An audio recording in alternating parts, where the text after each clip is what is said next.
Hallo und herzlich willkommen auf Veras Blockflötenkanal. Puh, ich fühle mich irgendwie schon ganz besoffen. Das macht nichts. Ich fahre dich nach Haus. Ja, heute lernt ihr nämlich mit mir das Lied What Shall We Do with the Drunken Sailor?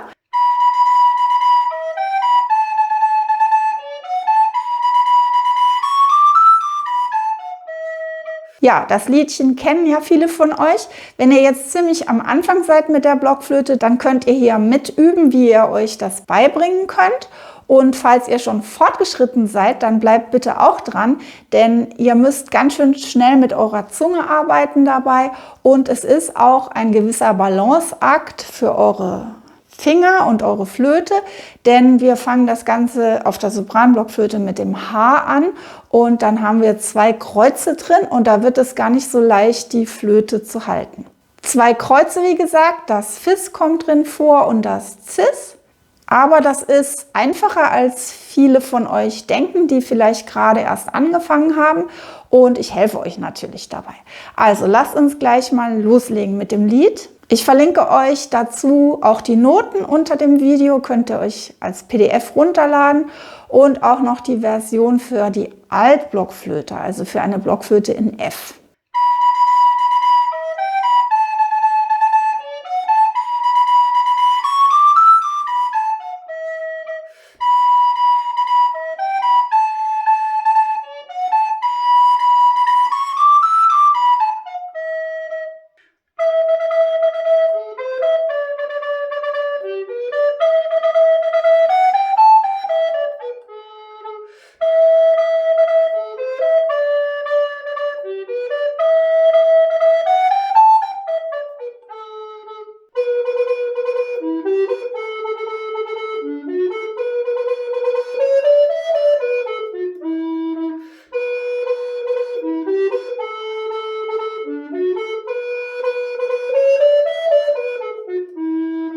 Ja, wir fangen mal an mit dem ersten Ton, der sich ständig wiederholt. Das ist hier in diesem Fall ein H.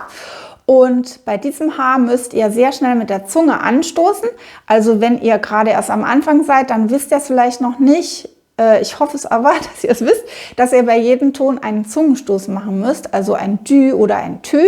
Und damit können wir die Töne sehr deutlich spielen und auch in diesem Fall den gleichen Ton ganz oft nacheinander sehr schön getrennt und deutlich. Und als Artikulation würde ich euch hier vorschlagen, deutliche Tüs zu machen. Also jetzt nicht knallhartes Tü, so tü, tü, tü, aber auch nicht dü, dü, dü. Aber auf jeden Fall eher ein T gedacht als ein D. Und die Bewegung, die eure Zunge machen müsste, die könnt ihr einfach mal flüstern ohne Flöte. Die wäre dann so. Egal welchen Ton ihr spielt, ist immer wichtig, dass ihr eine gute Balance eurer Flöte habt. Und eigentlich, das habe ich ja in anderen Videos schon öfters mal erklärt, müsst ihr immer darauf achten, dass ihr mit euren Lippen, mit eurer Unterlippe die Flöte gut stützt, und auch euer rechter Daumen ist ganz wichtig, um die Flöte zu halten. Und dann könnt ihr ganz entspannt das H spielen. Da macht ihr das Daumenloch hinten zu und das erste Loch oben. Und dann könnt ihr mit dem H diese Artikulation, diesen Zungenstoß üben, und macht das ruhig mal in eurem eigenen Tempo. Aber ich würde euch empfehlen, das mal so richtig schnell zu trainieren.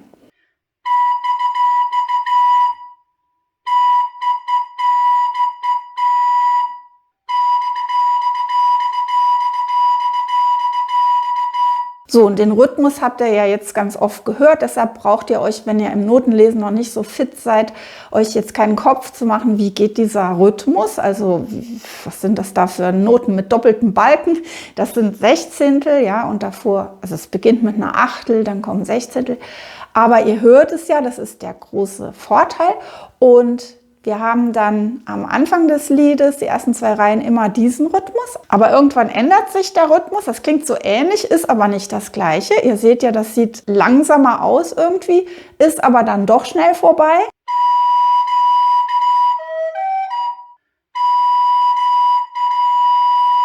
Und dann schauen wir mal, wie es weitergeht. Jetzt kriegen wir nach diesen ganzen Hs kriegen wir ein E. Und da müsst ihr gleich einige Finger dazu machen, nämlich oben 2 hinzu und unten 2 und wieder aufpassen, dass ihr nicht drauf drückt irgendwo.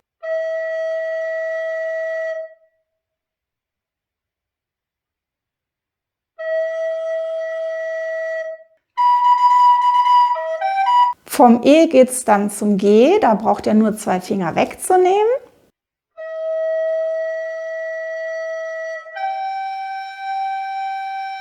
Und vom G dann wieder zurück zum H.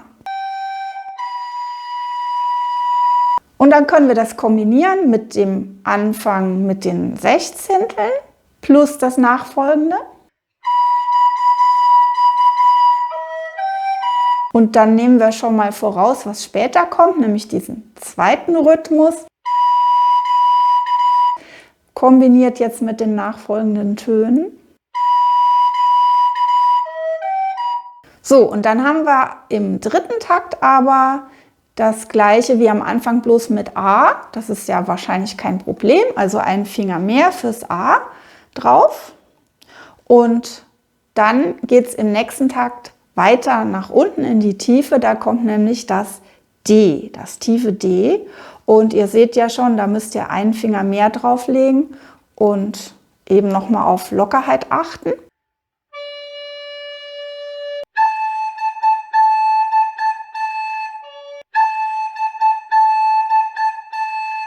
Und jetzt kommt als nächstes kein F, denn wir haben hier ein Fis drin und eigentlich geht dieser Griff gerade für Anfänger jetzt nicht so schwierig.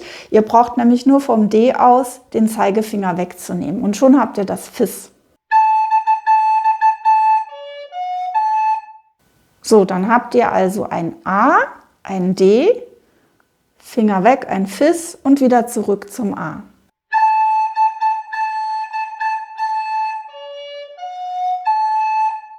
So, und jetzt haben wir noch die schwierigste Stelle vor uns, die auch für fortgeschrittene Spieler gut ist, um zu üben, weil man daran genau testen kann, ob die Balance der Flöte noch gut ist.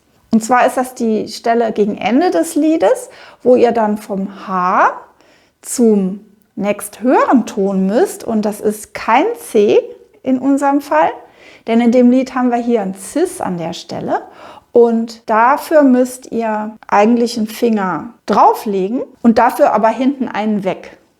Dann habt ihr das Cis. Also man könnte auch sagen, ein A ohne Daumen.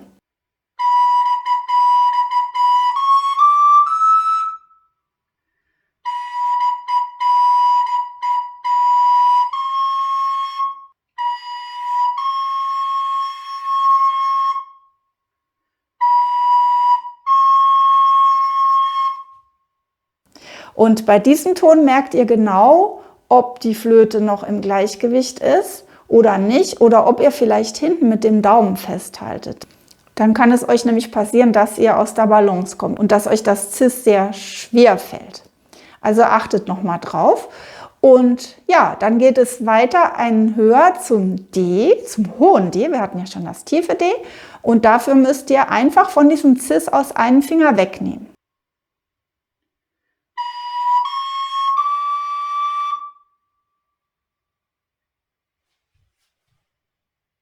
Ja, und dann geht es noch einen Ton höher und das ist das hohe E oder auch das überblasene E.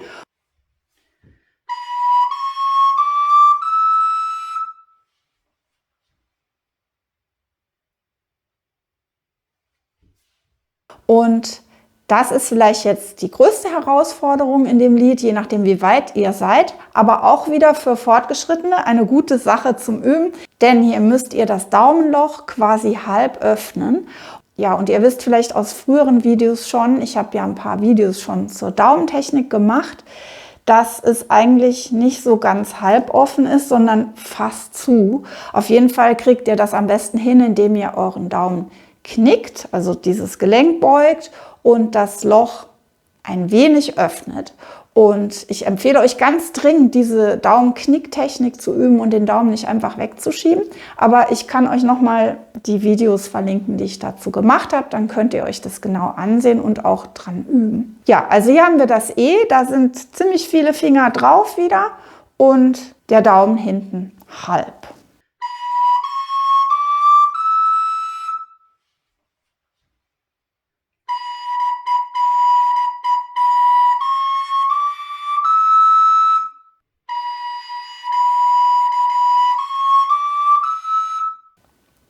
Und vom E aus gehen wir dann wieder zurück zum D, wieder zum H, zum A, zum Fis und zum E.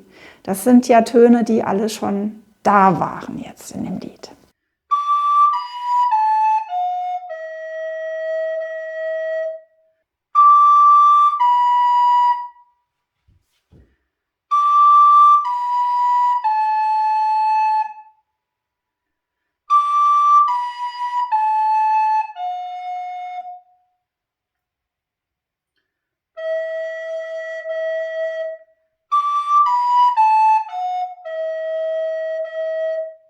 Falls das Lied manchen von euch zu leicht vorkommt, dann empfehle ich euch wirklich, die Zunge da dran zu trainieren, dass sie so richtig schnell diesen Rhythmus kann. Macht da mal wirklich einen Sport draus. Ihr könnt auch probieren, das mal mit Doppelzunge zu spielen. Also statt tü, tü, tü, tü, tü, tü, wäre das dann tü, tü, tü, tü, tü. Ja, da könnt ihr mal ausprobieren und auch für eure Balance, wie gesagt, egal wie weit ihr seid, ist das sehr gut. Ja, wenn euch das Video gefällt, dann gebt mir gerne einen Daumen hoch und vergesst nicht, meinen Kanal zu abonnieren und das Glöckchen anzuklicken, damit ihr auch immer Bescheid bekommt, wenn es ein neues Video von mir gibt. Nächstes Mal gibt es jetzt wieder ein Video über Fragen und Antworten, also eure Fragen und meine Antworten zum Blockflötenspiel. Und ich würde mich freuen, wenn ihr nächstes Mal wieder dabei seid auf Viras Blockflötenkanal. Ich bedanke mich fürs Mitmachen oder Zuhören und verabschiede mich bis zum nächsten Mal. Bis dahin. Tschüss.